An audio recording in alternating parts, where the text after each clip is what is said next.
Hello friends, दोस्तों मैं भागचंद गौतम आप सभी का आपके अपने यूट्यूब चैनल परफेक्ट एजुकेशन में एक बार फिर से बहुत बहुत स्वागत करता हूं।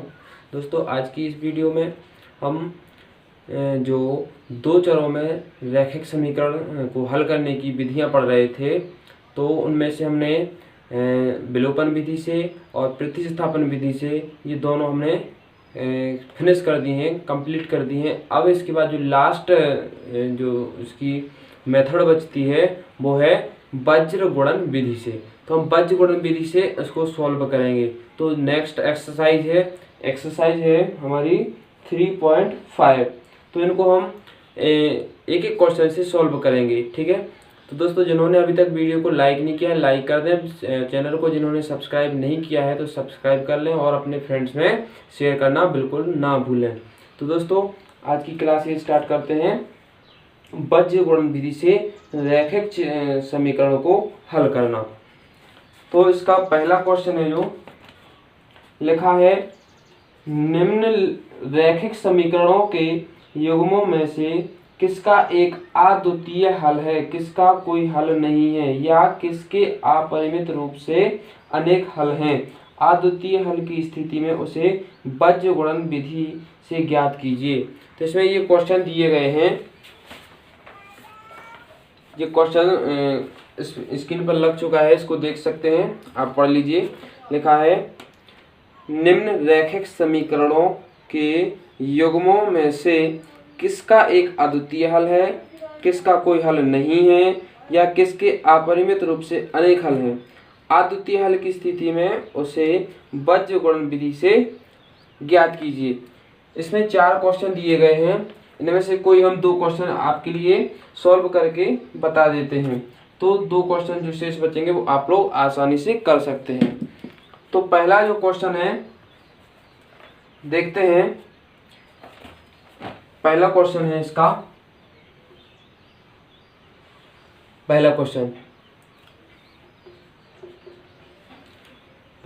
है इसका x - 3y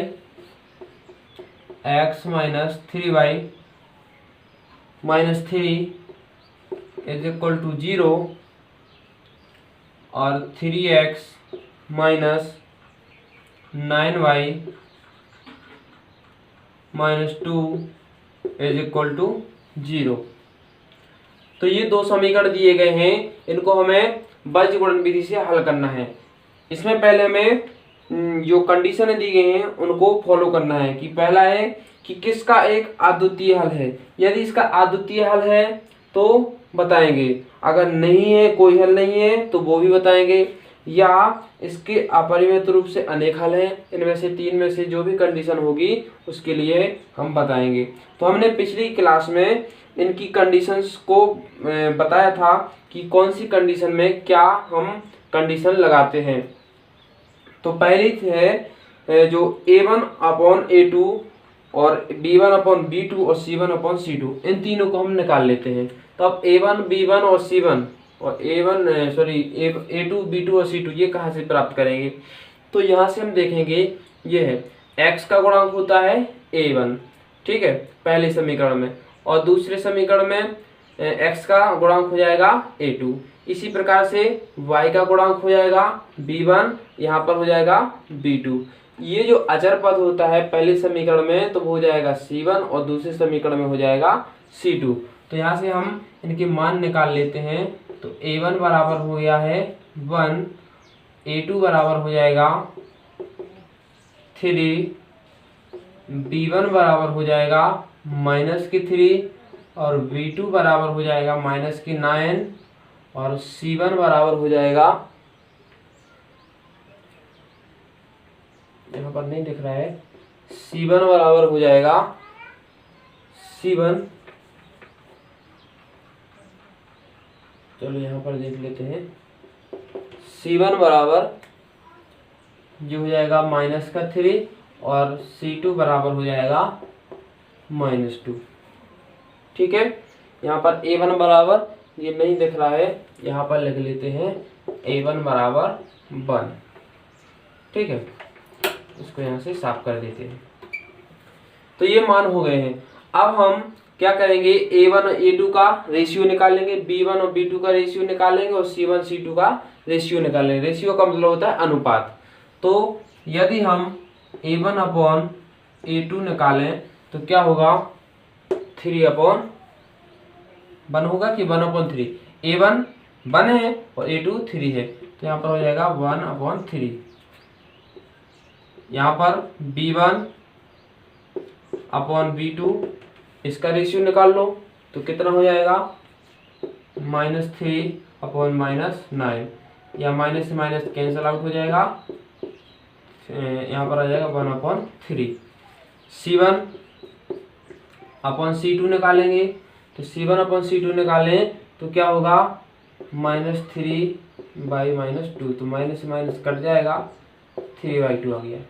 तो यहाँ पर हमें क्या मिल रहा है कि A1 upon A2 is equal to B1 upon B2 is not equal to C1 upon C2।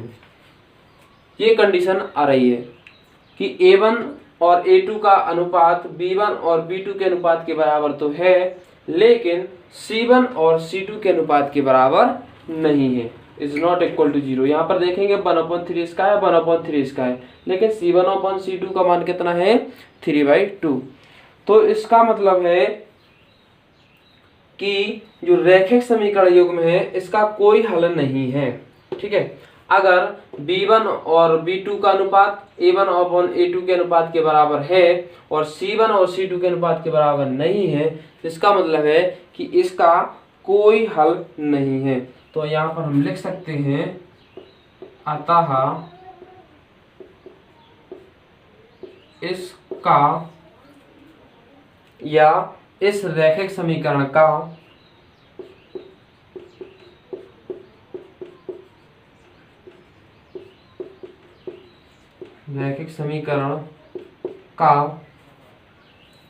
कोई हल नहीं है, कोई हल नहीं है।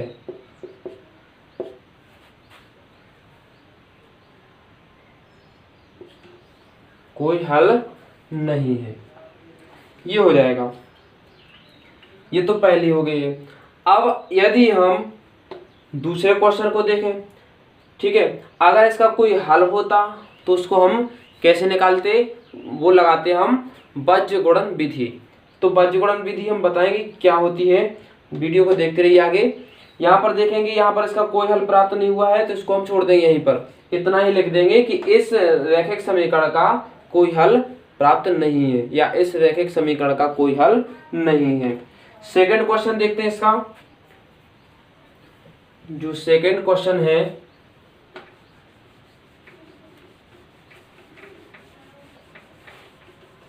Second question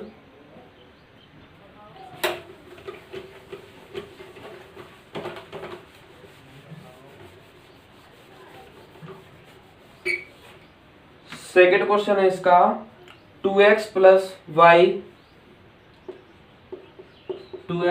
Y is equal to 5 और 3x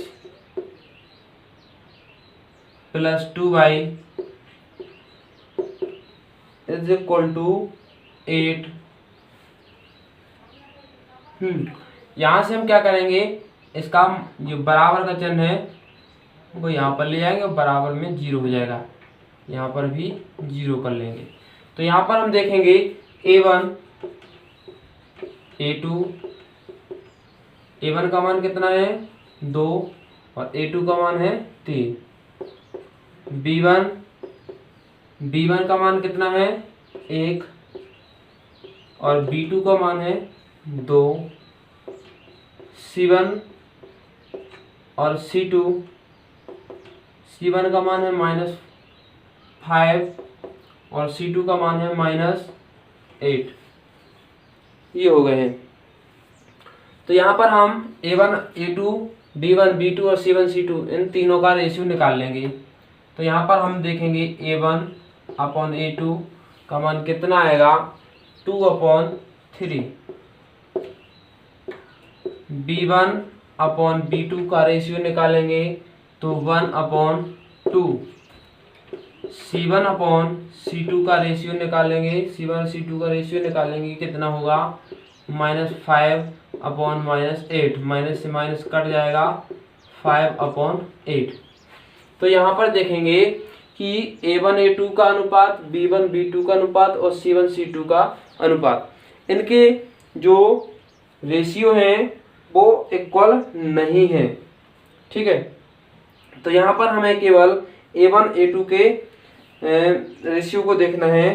तो यहाँ पर हम लिख देंगे अतः रैखिक समीकरण युग्म का एक अद्वितीय हल है, यानी A1 A2 के बराबर नहीं है, लिखेंगे हम चूंकि A1/A2 is not equal to B1/B2,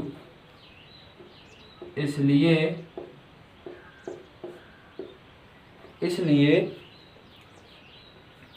रैखिक समीकरण युग्म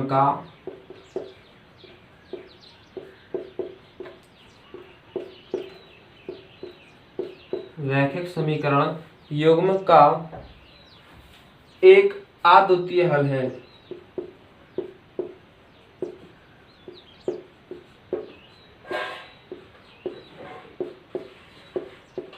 एक अद्वितीय हल है। अब हम इस हल को कौन सी विधि से सॉल्व करेंगे? वज्र गुणन विधि से। कौन सी विधि से? वज्र गुणन विधि से। अब वज्र गुणन विधि क्या होती है इसको हम देखते हैं। इस क्वेश्चन को हम यहाँ पर क्लियर कर देते हैं। इतना हमें तो पता चल गया है कि इसका एक अद्वितीय हल है।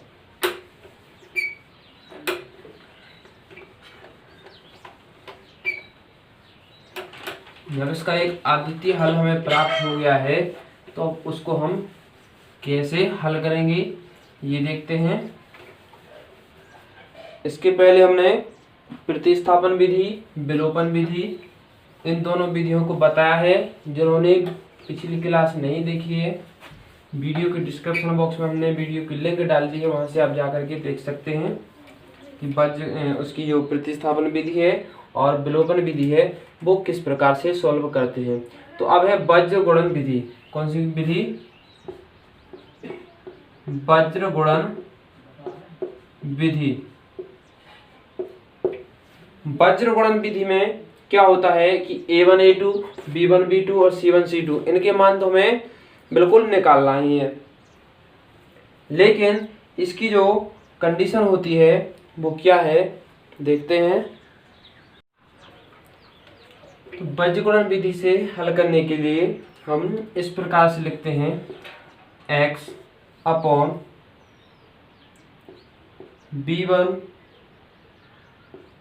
C2 माइनस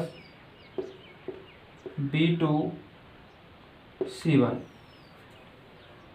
बराबर y/A1 C2 minus A2 C1 बराबर 1/A1 B2 minus A2 B1।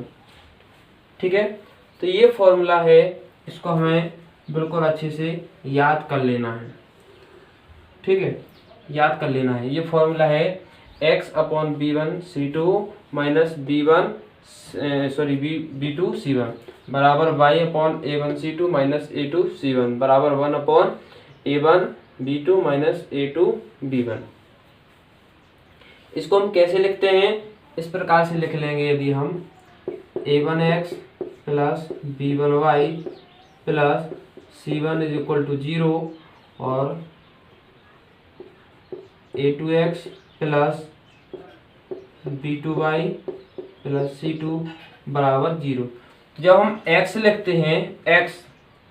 लिखते हैं तो इनको हम यहाँ पर इसको हम ऐसा गायब कर देते हैं, विलोपित कर देते हैं। अब बचा क्या है? B1, यहाँ पर इसका क्रॉस मल्टीप्लाई कर देते हैं, B1 into C2 minus B2 C1, ये हो गया। अब अगर हम y लेंगे तो y अपॉन में हो जाएगा, ये इसको हम अदृश्य कर देंगे, ठीक है, इसको छिपा लेंगे। इसको जैसे छिपा लेंगे तो क्या बचेगा जी, A1 A2 और C1 C2। तो A1 का इसमें C2 में हो जाएगा और माइनस A2 C1 जी हो जाएगा। जब अचर पद लेते हैं तो इसको हम छुपा लेते हैं तो क्या बचेगा, A1 B2 minus A2 B1 जी आ जाता है।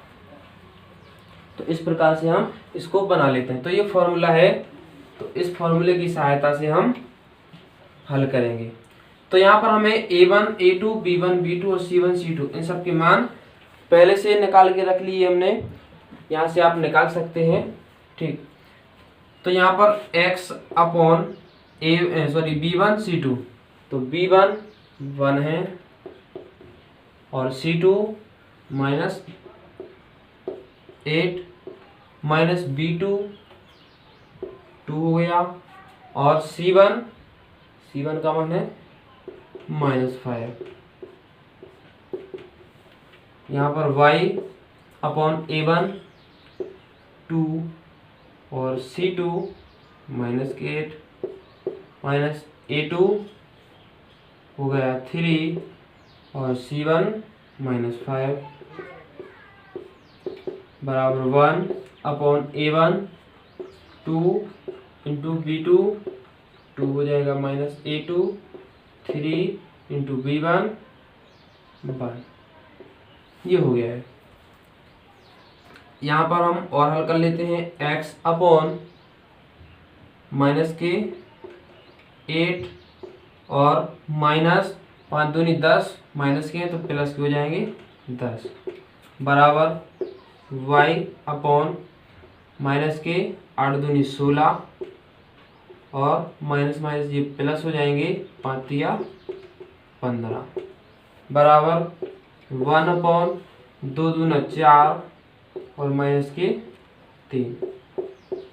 यहाँ पर हम लिख सकते हैं, जब हम x का मान निकालेंगे तो इसको हम छुपा लेंगे तो x बराबर निकलेगा, ठीक है। कैसे, पहले इसको और हल कर लेते हैं। तो हो जाएगा x अपॉन 10 में से 8 घटा देंगे 2 बचे बराबर y अपॉन माइनस के 16 है प्लस के 15 है तो 15 में से 16 घटा देंगे -1 हो जाएगा बराबर 1 बटे माइनस के 1 हो जाएगा,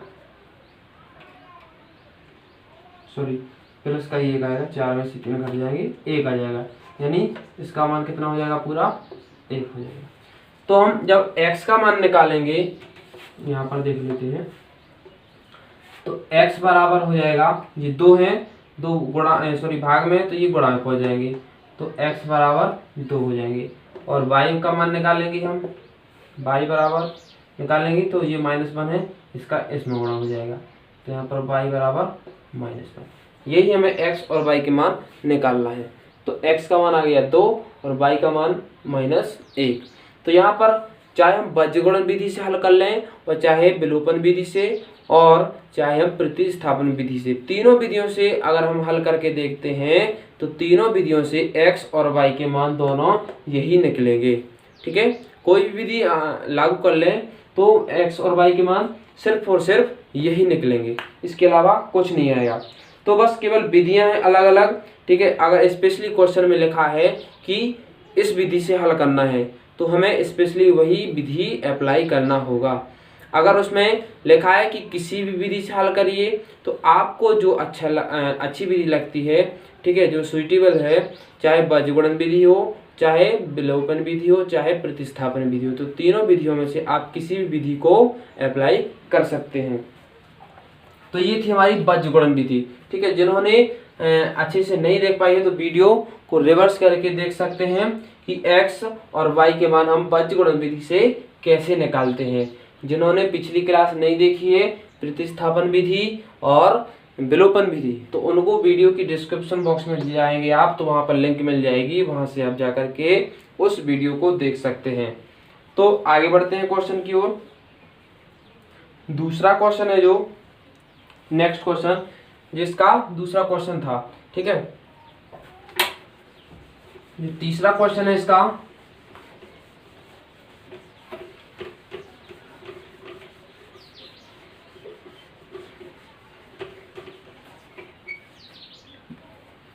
तीसरा है 3x minus 5y,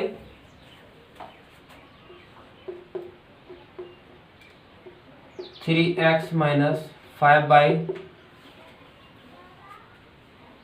is equal to 20। तो बराबर में 20 है तो माइनस में ले आएंगे और बराबर में 0 कर देंगे। दूसरा है 6x माइनस 10y और बराबर में 40 है तो माइनस के 40 कर देंगे और बराबर में 0 कर देंगे।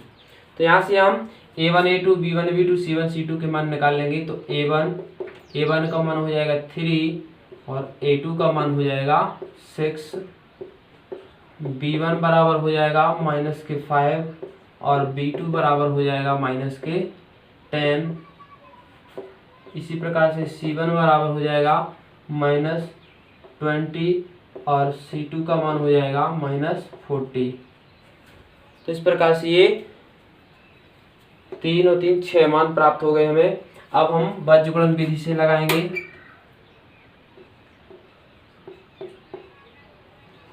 चलो बीजगणित विधि तो ठीक है, पहले हम इसका वो कंडीशन लगा के देखते हैं a1 a2 b1 b2 और c1 c2 का रेशियो निकाल करके कि क्या इसका हल प्राप्त हो रहा है या नहीं हो रहा है। तो हम इसको निकाल लेते हैं। तो इसको हम निकालेंगे a1 a2 का अनुपात निकालेंगे हम। a1 अपॉन a2 बराबर 3/6 और b1 अपॉन b2 बराबर, यहाँ पर इसको हम काट देते हैं, थोड़ा छोटा कर लेते हैं, 1/2 आ गया है। इसी प्रकार से b1 b2 का अनुपात निकालेंगे तो माइनस के 5/-10 बराबर माइनस ये 2 कट जाएंगे, 1/2 ये आ गया। c1 अपॉन c2 निकालेंगे तो माइनस के 20/-40 ये कट जाएगा, ये भी 1/2 आ गया है। तो यहाँ पर हमें क्या प्राप्त हुआ है कि a1 upon a2 is equal to b1 upon b2 is equal to c1 upon c2। यानी ये तीनों के रेशियो कैसे हैं, इक्वल हैं, बराबर हैं। ठीक है, तो ये बराबर हैं, कितने के बराबर हैं, 1/2 के बराबर। ठीक, तो यहाँ पर हम ये देखते हैं कि a1 a2 का अनुपात बराबर b1 b2 का अनुपात बराबर c1 अपॉन c2 का अनुपात, ये आपस में बराबर हैं। तो इसका मतलब है कि जो रैखिक समीकरण युग्म है उसके अपरिमित रूप से अनेक हल हैं। ठीक है, तो लिख देंगे अतः दिए गए रैखिक समीकरण युग्म के अपरिमित रूप से अनेक हल हैं। ठीक है, जब अनेक हल हैं तो इसको हम निकाल नहीं सकते हैं, बस इतना ही लिख देंगे। अगर अपरिमित रूप से इसके हल प्राप्त हो रहे हैं तो इसको हम नहीं निकालेंगे, इतना ही लिख देंगे, हमारा क्वेश्चन 100% सही माना जाएगा। ठीक, तो हमें केवल रटना नहीं है, इसको हमें समझना है। ठीक है, रटोगे तो क्वेश्चन थोड़ी देर के लिए याद बना रहेगा या याद नहीं होगा। तो अगर रटेंगे तो थोड़ी देर के लिए शायद याद हो जाएगा, लेकिन इसको हम हमेशा के लिए याद नहीं रख सकते हैं। तो जब हमें याद रखना है तो हमें इसकी विधि ट्रिक अच्छे से समझनी होगी। क्वेश्चन को अच्छे से समझेंगे तो ज़्यादा देर तक दिमाग में बैठा रहेगा। इसका जो अगला क्वेश्चन है वो आप लोग करेंगे। ठीक, नेक्स्ट क्वेश्चन की ओर बढ़ते हैं। इसका जो दूसरा क्वेश्चन है लिखा है,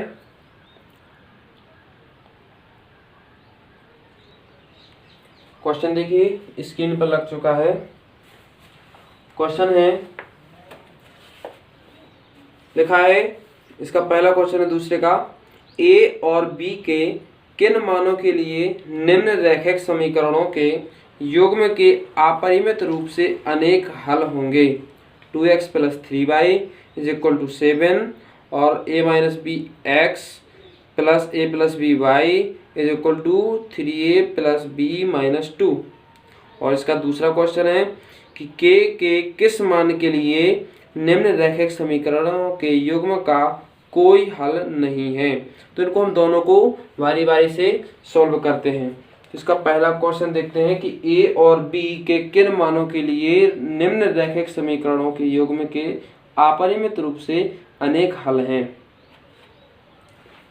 तो अपरिमित रूप से अनेकों हल प्राप्त करने के लिए कौन सी कंडीशन थी कि a1 upon a2, b1 upon b2 और c1 अपॉन c2 इन तीनों के मान कैसे होने चाहिए, इक्वल होने चाहिए। ठीक है, तीनों की रेशियो हम इक्वल दिखा देंगे तो वहां से हम a और b के मान निकाल सकते हैं। तो a और b के मान निकालेंगे तो हम इसकी जो रैखिक समीकरण युग्म है उनको लिख लेते हैं। पहला है 2x plus 3y is equal to 7 है तो माइनस के 7 इज इक्वल टू 0 हो जाएगा। और जो दूसरा समीकरण दिया गया है a minus B X plus a plus B Y और a प्लस बी वाई हो गया और बराबर में है तो माइनस में लाएंगे, इधर लाएंगे तो माइनस का 3a हो जाएगा और माइनस का 3a हो जाएगा और माइनस का b हो जाएगा और प्लस का 2 हो जाएगा बराबर 0। ठीक, ये हो जाएगा। तो यहाँ से हम a1 a2 b1 b2 c1 c2 के मान निकाल लेंगे। तो यहाँ से क्या हो जाएगा a1 बराबर हो जाएगा 2, b1 बराबर हो जाएगा 3 और c1 बराबर हो जाएगा c1 माइनस 7। इसी प्रकार से a1 बराबर यहाँ पर हो जाएगा a minus B sorry B a2 बराबर b2 बराबर हो जाएगा a प्लस बी और c2 बराबर हो जाएगा minus 3a minus B plus 2, ये हो जाएंगे। तो यहाँ पर हम वही कंडीशन लगा देते हैं, लिख देंगे क्योंकि दिए गए रैखिक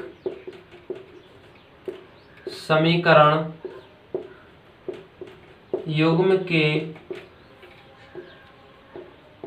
अपरिमित रूप से अनेक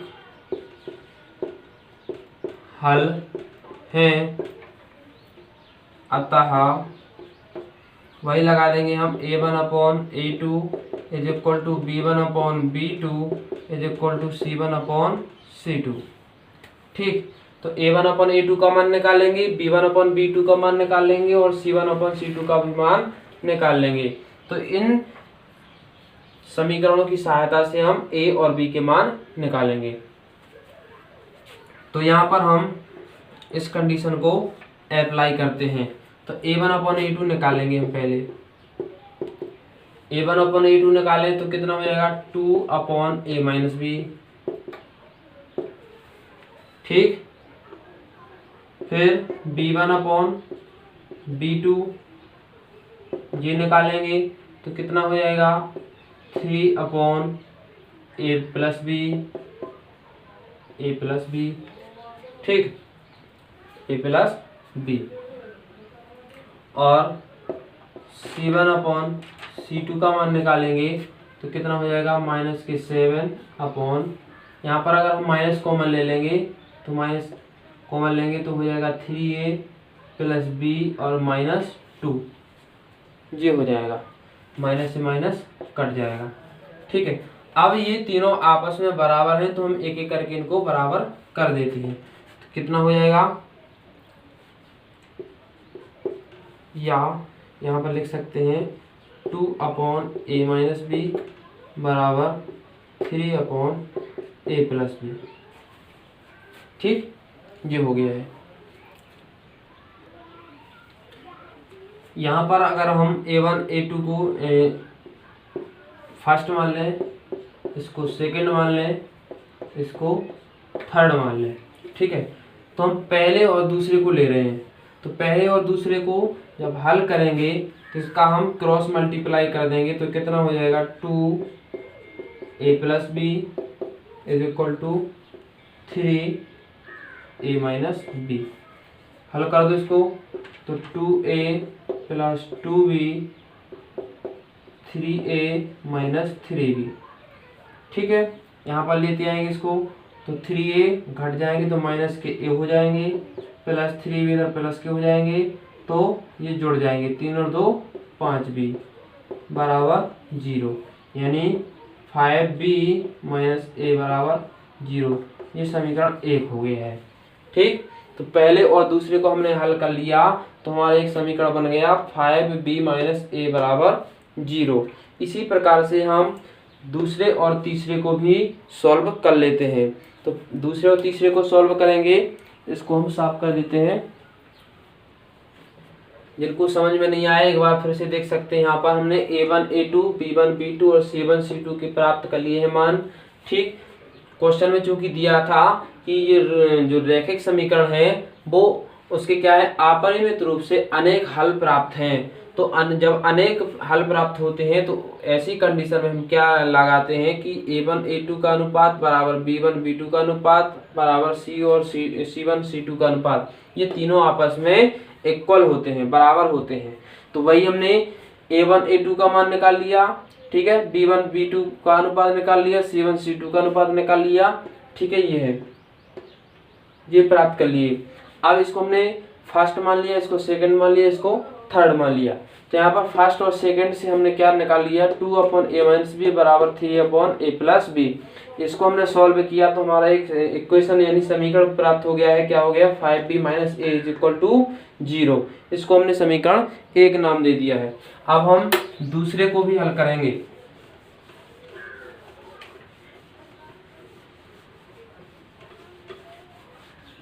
दूसरा था 3/a + b 3/a + b = 7/3a + b - 2। ये है, इसको भी हम क्रॉस मल्टीप्लाई कर देते हैं, तो 3 का 3 में गुणा हो जाएगा, तो 9a + 3b - 6। यहाँ पर 7a + 7b, ठीक। इसको इस साइड लेते आएंगे, तो 9a में से 7a माइनस हो जाएंगे, तो 2a, और यहाँ पर माइनस के 7 में से 3 माइनस हो जाएंगे, तो कितने हो जाएंगे 4b, और = हो जाएंगे 6, उधर पहुंच जाएंगे, ठीक है। ये हो गया है। अब यहाँ से हम क्या करेंगे, ये हमें, चलो इसको हम 2 से पूर्व में भाग और दे देते हैं, तो हो जाएगा a - 2b = 3। ये समीकरण दूसरा बन गया। अब समीकरण 1 और समीकरण 2 में देखेंगे कि यहाँ पर a प्लस का है, सॉरी a माइनस का है, और यहाँ पर a प्लस का है। तो समीकरण 1 और समीकरण 2 को जोड़ देंगे, ठीक है। अब जोड़ेंगे क्यों, क्योंकि ये माइनस का है और ये प्लस का है, तो जब ये जोड़ देंगे तो ये आपस में कट जाएंगे, तो हमें b का मान प्राप्त हो जाएगा। तो यहाँ पर लिख देंगे हम a - 2b = 3। यहाँ पर a को हम पहले लिख लेते हैं और b को बाद में लिखेंगे बराबर 0। तो यहाँ पर जोड़ेंगे तो ये कट जाएंगे आपस में। यहाँ पर 5b में से 2b माइनस हो जाएंगे, 3b बचेंगे, यहाँ पर 3 आ गया, और b का मान यहाँ पर प्राप्त हो गया हमें 1। b का मान कितना हो गया, हमें 1 प्राप्त हो गया है। b का मान 1 निकल आया। जब b का मान 1 निकल आया तो b का मान हम किसी भी समीकरण में यहाँ पर रख सकते हैं और चाहे यहाँ पर रख सकते हैं। चलो यहाँ पर समीकरण 2 में रख देंगे हम, इसको हम साफ कर देंगे।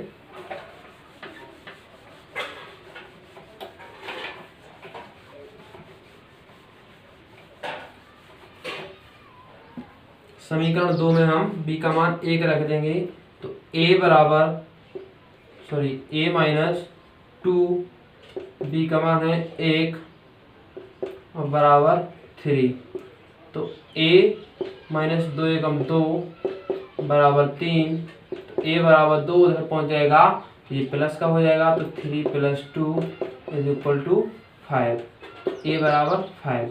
तो ये हमें दोनों मान प्राप्त हो गए हैं कि a बराबर 5 और b बराबर 1। तो ये दोनों हमें मान प्राप्त करने थे। ठीक है, क्वेश्चन में लिखा था कि a और b के किन मानों के लिए निम्न समीकरण युग्मों के अपरिमित रूप से अनेक हल प्राप्त होंगे। तो a और b के मान ये हमने निकाल लिए हैं। a का मान 5 आ गया और b का मान 1 आ गया है। तो ये हमारा क्वेश्चन सॉल्व हो गया है। अब इसके बाद इसका नेक्स्ट क्वेश्चन है कि k के किस मान के लिए निम्न रैखिक समीकरणों के युग्म का कोई हल नहीं है। ठीक है, तो कोई हल नहीं है, तो इसके लिए हम क्या करेंगे, कोई हल नहीं है, तो इसके लिए हम कौन सी कंडीशन लगाएंगे, कोई हल ना होने के लिए a1 a2 का अनुपात b1 b2 का अनुपात बराबर होता है, लेकिन c1 c2 का अनुपात बराबर नहीं होता है। तो यहाँ पर हम पहले ही लिख देते हैं, जो क्वेश्चन था हमारा कि k के किस मान के लिए रैखिक समीकरण जो दिया गया है उसका जो कोई हल प्राप्त नहीं है। तो कोई हल न होने के लिए क्या कंडीशन होती है, a1/a2 = b1/b2 is not equal to c1/c2। ये कंडीशन होती है। ठीक, तो इस कंडीशन को हम याद रखेंगे। तो हमें k का मान निकालना है। ठीक, तो हम इन रैखिक समीकरण युग्मों को यहाँ पर नोट कर लेते हैं। क्या था हमारा, 2k - 1x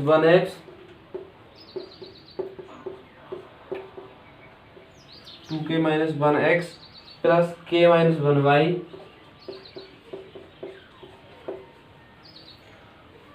और बराबर में है 2k + 1, इधर लाएंगे हम, 2k + 1 हो जाएगा, बराबर में 0 हो जाएगा। इसका जो दूसरा युग्म है वो है 3x + y और बराबर में 1 है, तो माइनस का 1 हो जाएगा, बराबर में 0 हो जाएगा। तो यहाँ पर हम a1 a2 b1 b2 और c1 c2 के मान प्राप्त कर लेते हैं पहले तो। यहाँ पर हमें a1 बराबर क्या मिल रहा है, इसको हम पहला मान लेते हैं, इसको दूसरा मान लेते हैं, चलो इसी को मान लो। तो a1 का मान हो जाएगा 2k - 1, a2 का मान हो जाएगा केवल 3, b1 का मान हो जाएगा k - 1, b2 का मान हो जाएगा 1। इसी प्रकार से c1 का मान हो जाएगा माइनस का 2k + 1 और c2 का मान हो जाएगा -1। ठीक, तो ये हमें प्राप्त हो गए हैं मान। अब हम लगा देंगे a1 a2 का अनुपात और b1 b2 का अनुपात आपस में बराबर है, तो इनको हम बराबर कर देंगे। तो पहले हम a1 a2 का अनुपात निकाल लेते हैं। तो a1/a2 बराबर क्या मिल रहा है हमें, 2k - 1/3।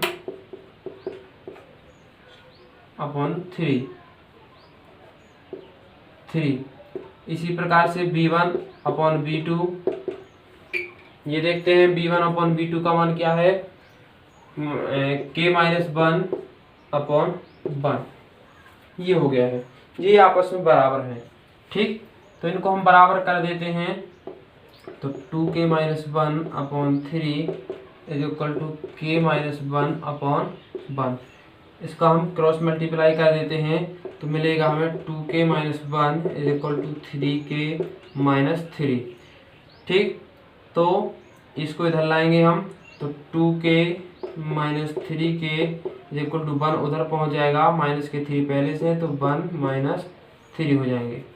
तो यहाँ पर हमें क्या प्राप्त हो रहा है, 2k में से 3k माइनस हो जाएंगे तो माइनस का k आ जाएगा और यहाँ पर माइनस के 2 आ जाएंगे, तो माइनस से माइनस कट जाएगा, यानी k का मान हमें कितना मिल गया, 2 आ गया।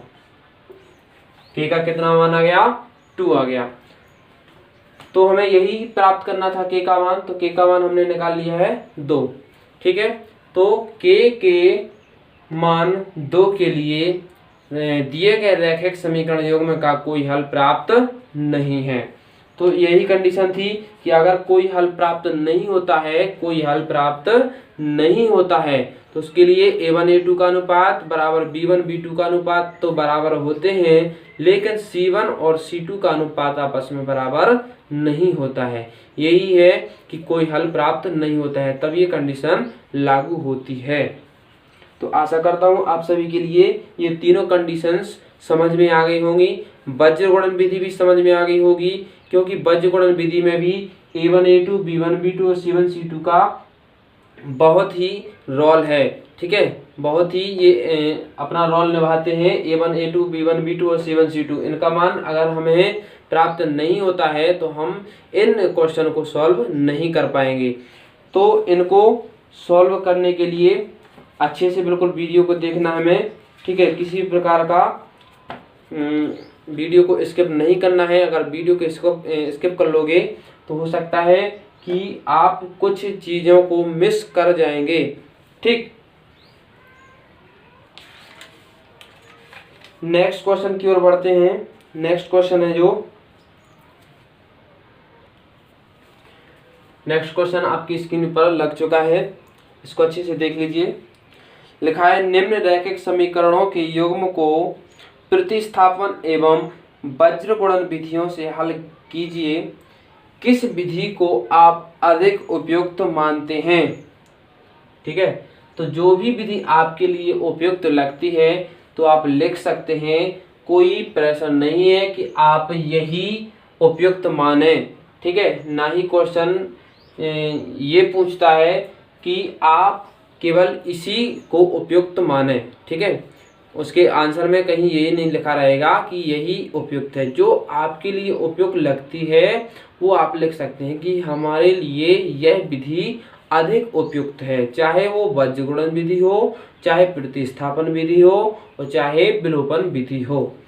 आप आसानी से लिख सकते हैं, बिल्कुल इजीली। कोई प्रकार किसी भी प्रकार से आपके लिए दबाव नहीं होगा कि आप वज्र गुणन विधि को ही उपयुक्त माने या प्रतिस्थापन विधि को ही उपयुक्त माने या विलोपन विधि को ही उपयुक्त माने। आप अपनी स्वेच्छा से लिख सकते हैं। लेकिन अगर क्वेश्चन में लिखा है कि वज्र गुणन विधि से, प्रतिस्थापन विधि से, इन दोनों विधियों से आपको हल करना है, तो दोनों विधियों से आपको हल करना होगा।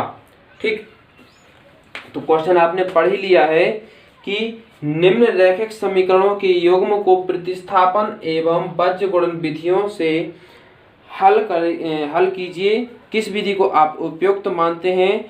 समीकरण युग्म दिए हैं 8x + 5y = 9 और 3x + 2y = 4। तो इनको हम सॉल्व करते हैं, पहले प्रतिस्थापन विधि से और फिर वज्र गुणन विधि से। तो समीकरण युग्मों को हम यहाँ पर नोट कर लेते हैं। क्या है, 8x + 5y = 9। दूसरा युग्म है 3x + 2y = 4। तो प्रतिस्थापन विधि से, प्रतिस्थापन विधि से, तो प्रतिस्थापन विधि में क्या करते थे हम कि किसी x का या चाहे y का मान प्राप्त कर लेते थे और उसका मान निकाल के हम दूसरे समीकरण में रख देते थे। तो वही हम यहाँ पर करने वाले हैं कि समीकरण 1 मान लेंगे, यहाँ पर समीकरण इसको 2 मान लेंगे। तो समीकरण 1 से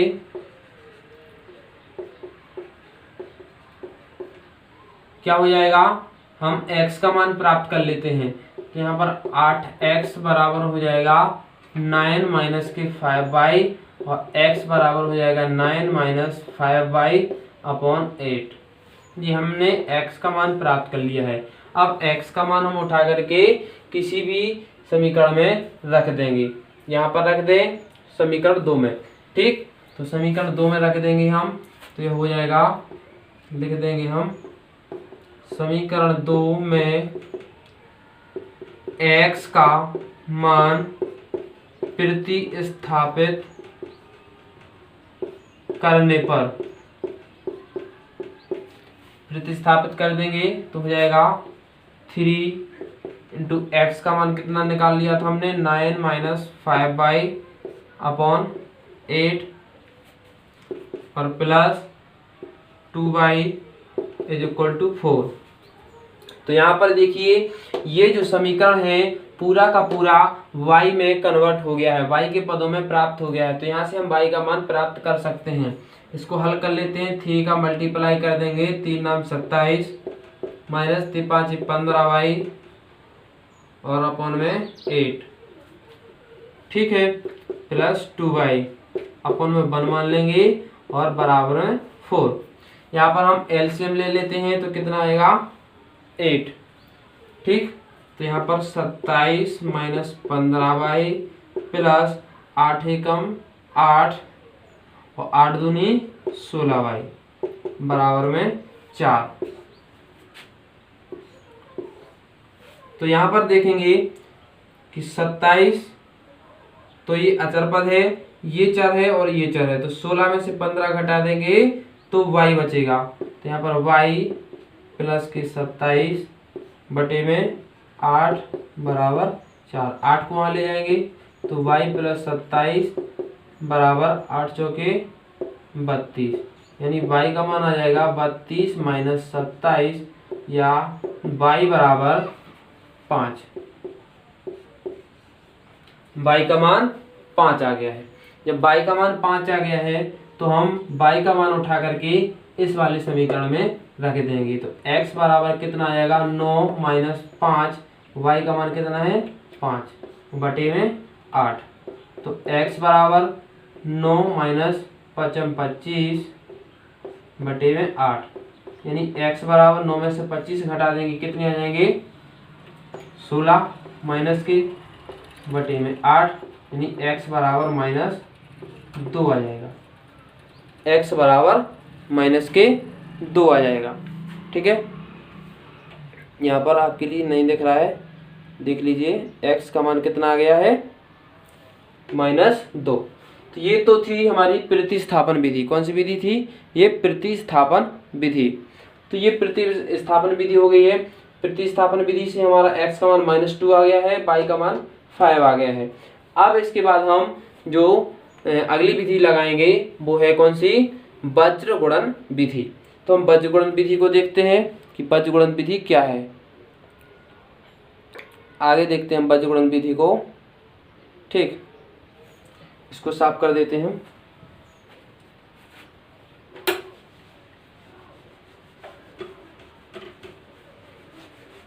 समीकरणों को हम ज्यों लिखा रहने देंगे, क्योंकि उन्हीं समीकरणों में हमें दूसरी विधि लागू करना है, दूसरी विधि का प्रयोग करना है। तो x का मान -2 आया था, y का मान 5 आया था। इनको हमें याद रखना है, क्योंकि वज्र गुणन विधि से भी वही मान प्राप्त होंगे। तो इसके लिए वज्र गुणन विधि से हम क्या करेंगे? a1 a2 b1 b2 और c1 c2 इनके मान हम प्राप्त कर लेते हैं। तो यहाँ से हम a1 बराबर निकाल लेंगे। a1 का मान कितना है 8, a2 का मान है 3, b1 का मान है 5 और b2 का मान है 2, c1 का मान है बराबर में 9 है, इधर पहुंच जाएंगे तो -9 हो जाएंगे, और c2 बराबर ये 4 है, इधर पहुंच जाएंगे तो -4 हो जाएंगे। ठीक, तो ये हमने प्राप्त कर लिए हैं। अब हम क्या करेंगे? जब हम x को लेते हैं, यहाँ पर लिख लेंगे हम वज्र गुणन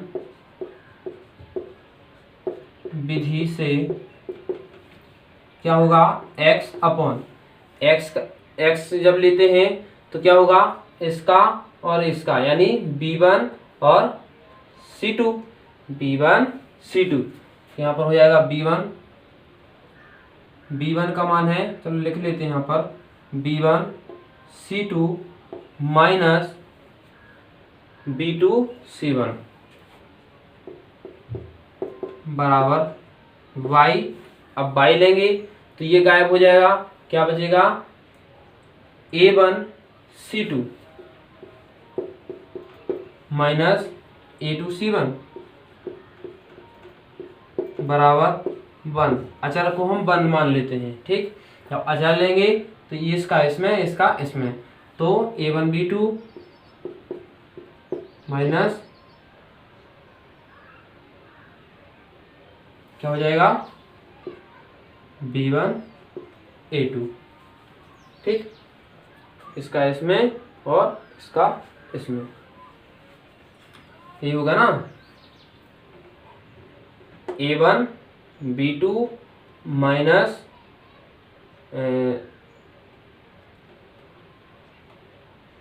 b1, सही है, b1 a2, हाँ ये हो जाएगा।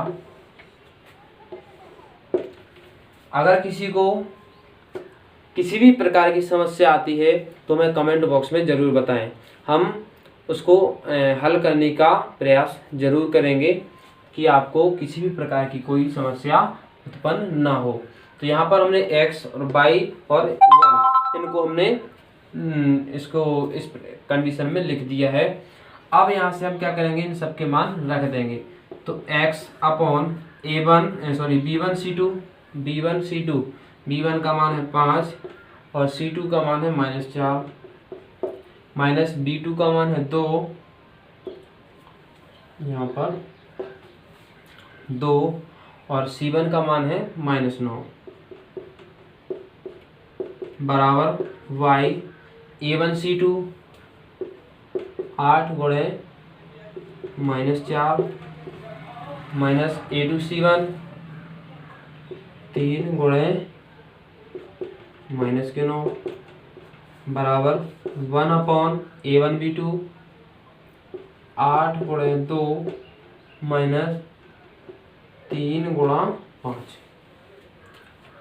ठीक, जब हम x को लेते हैं इसके बराबर कर देते हैं, फिर y को लेते हैं उसको भी इसके बराबर कर देते हैं, क्योंकि तीनों आपस में बराबर हैं तो इसको हम इसके बराबर कर सकते हैं, इसको इसके बराबर कर सकते हैं।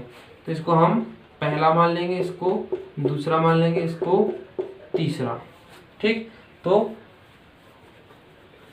पहले और तीसरे से तो इसको हम पहले और आगे हल कर लेते हैं कि x अपॉन 5 चौके 20 माइनस के और माइनस के 9 दूनी 18 बराबर y अपॉन हो जाएंगे कितने, 8 चौको 32 माइनस के, चलो यहाँ पर दिख नहीं रहा है, आगे लिख देते हैं, y अपॉन 8 चौके 32 माइनस 9 3 27, यहाँ पर ये प्लस के हो जाएंगे, यहाँ पर इसका 9 दूनी 18, ये प्लस के हो रहे हैं। ठीक है, यहाँ पर भी प्लस के हो जाएंगे, 9 3 27, 8 चौके 32 प्लस 9 3 27 बराबर 1 अपॉन ये कितने हो जाएंगे, 8 दूनी 16 और माइनस 3 5 15। ठीक, या x बराबर कितना हो गया, x अपॉन हो जाएंगे 18 में से 20 घटा देंगे, माइनस के 2 हो गए हैं।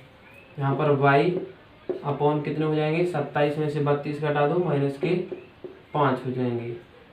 ठीक, और बराबर में 1 अपॉन 1 हो जाएगा। ठीक, तो x अपॉन -2 है, जो x अपॉन -2 बराबर 1 कर देंगे तो यहाँ से हमें x बराबर -2 प्राप्त हो जाएगा। फिर y upon -5 is equal to 1 कर देंगे तो यहाँ से y का मान हमें कितना आ जाएगा, -5। ठीक है, -5 आ जाएगा। x का मान -2 और y का मान -5। y का मान -5 आ रहा है, यहाँ पर थोड़ा 8 चौके 32 माइनस का है और 9 3 27, ये प्लस के हैं। ठीक है, यहाँ पर ये माइनस का है। यहाँ पर एक छोटी सी गलती हुई है, माफ़ी चाहूँगा। यहाँ पर ये माइनस का होता है, ठीक है, ये माइनस का होता है। तो यहाँ पर ये माइनस लगा है शुरू से, तो ये माइनस से माइनस यहाँ पर ये कट जाएगा। ठीक है, तो ये प्लस का हो जाएगा। ठीक है, तो ये भी प्लस का हो जाएगा। ठीक, तो बज्र गुणन विधि में भी क्या होता है कि A1 A2 B1 B2 और C1 C2 के मान निकाल लेते हैं और इसको हम इस प्रकार से लिख देते हैं x upon B1 C2 minus B2 C1 बराबर माइनस के by upon A1 C2 minus A2 C1 बराबर 1 upon A1 B2 minus B1 A2। इस प्रकार से हम इसको निकाल सकते हैं। ये तो थी हमारी कौन सी विधि, वज्र गुणन विधि। ये काफ़ी इम्पोर्टेंट है, लोग यहाँ पर भूल जाते हैं। ठीक है, यहाँ पर हमसे भी थोड़ी सी मिस्टेक हो गई थी। यहाँ पर क्या है कि माइनस, ये चिन्ह बिल्कुल लेना नहीं भूलना है। ये माइनस चिन्ह लेना बिल्कुल नहीं भूलना है, क्योंकि माइनस चिन्ह लेंगे तो हमारा ये मान गलत हो जाता है। ठीक, तो ये माइनस का चिन्ह बिल्कुल इम्पोर्टेंट है, याद रखना है इसको। तो ये हमारी कौन सी विधि हो गई है, वज्र गुणन विधि। अब वज्र गुणन विधि हो गई है, इसके आधार पर कुछ और क्वेश्चन दिए गए हैं, इसको हम हल कर लेते हैं। नेक्स्ट क्वेश्चन है, इसको देखते हैं। नेक्स्ट क्वेश्चन है, स्क्रीन पर लग चुका है, इसको पढ़िए अच्छे से। क्या है, एक छात्रावास के मासिक व्यय का एक भाग नियत है, एक भाग कैसा है, नियत है, तथा शेष इस पर निर्भर करता है कि छात्र ने कितने दिन भोजन लिया है। जब एक विद्यार्थी ए को जो 20 दिन भोजन करता है, 1000 रुपये छात्रावास के व्यय के लिए अदा करने पड़ते हैं, जबकि एक विद्यार्थी बी को जो 26 दिन भोजन करता है, छात्रावास के व्यय के लिए 1180 रुपये अदा करने पड़ते हैं। तो नियत व्यय और प्रतिदिन के भोजन का मूल्य ज्ञात कीजिए। ठीक है, तो जो एक मूल्य है वो नियत है दोनों स्टूडेंटों के लिए या सभी छात्रावास के स्टूडेंट्स के लिए, वो नियत भाग है। ठीक है, इसके अलावा वो अगर ए व्यक्ति यानी ए विद्यार्थी 20 दिन भोजन करता है तो वो 1000 रुपये अदा करता है, और बी विद्यार्थी है जो 26 दिन भोजन करता है वो 1180 रुपये अदा करता है। तो हमें नियत व्यय और प्रतिदिन के भोजन का मूल्य ज्ञात करना है। तो इसको हम हल कर लेंगे। क्या करेंगे, हम जो नियत व्यय है उसको हम मान लेंगे कि x है। ठीक है, यहाँ पर लिख लेते हैं, माना कि छात्रावास का नियत व्यय x रुपये है। नियत व्यय कितना है, x रुपये है, और जो प्रतिदिन का व्यय है वो y मान लेंगे, तथा प्रतिदिन का व्यय y रुपये है। प्रतिदिन का व्यय y रुपये है। ठीक, तब प्रश्नानुसार प्रश्न क्या कह रहा है कि नियत भाग तो इसमें जोड़ना ही है, नियत भाग तो इसमें जोड़ना ही है, x रुपया। ठीक, तो ए के लिए उसने क्या है 20 दिन भोजन किया था, तो प्रतिदिन का व्यय हमने कितना माना y, और उसने अदा कितने किए 1000 रुपया, 1000 रुपये। इसको समीकरण 1 मान लेंगे। ठीक है, इसी प्रकार से यहाँ पर लिख देंगे ए के लिए, इसी प्रकार से बी के लिए, बी विद्यार्थी के लिए ये x है, ये तो जुड़ना ही जुड़ना है। ठीक, x तो ये जुड़ना ही जुड़ना है। इसके अलावा इसने कितने दिन भोजन किया था बी ने? 26 दिन। और प्रतिदिन का भोजन हमने क्या माना है? व्यय कितना माना है? वाई। इसने कितने रुपए अदा किए? 1180 रुपए। ये समीकरण दूसरा हो गया है। तो अब इन दोनों समीकरणों से हम क्या करेंगे? देखो, अब इनको हम हल कर सकते हैं विलोपन विधि से, प्रतिस्थापन विधि से और वज्र गुणन विधि से। तो वज्र गुणन विधि से इसको हम हल करेंगे, क्योंकि ये प्रश्नावली पूरी वज्र गुणन विधि पर आधारित है। तो इसको हम वज्र गुणन विधि से ही हल करेंगे। तो यहाँ से हम क्या करेंगे? a1, a2, b1, b2, c1, c2 इनके मान निकाल लेते हैं। तो यहाँ पर देखेंगे a1 का मान 1 है, b1 का मान 20 है और c1 का मान है -1000। ठीक, इसी प्रकार से a2 का मान 1, b2 का मान 26 और c2 का मान -1180 रुपया। ठीक, तो लिख देंगे हम वज्र गुणन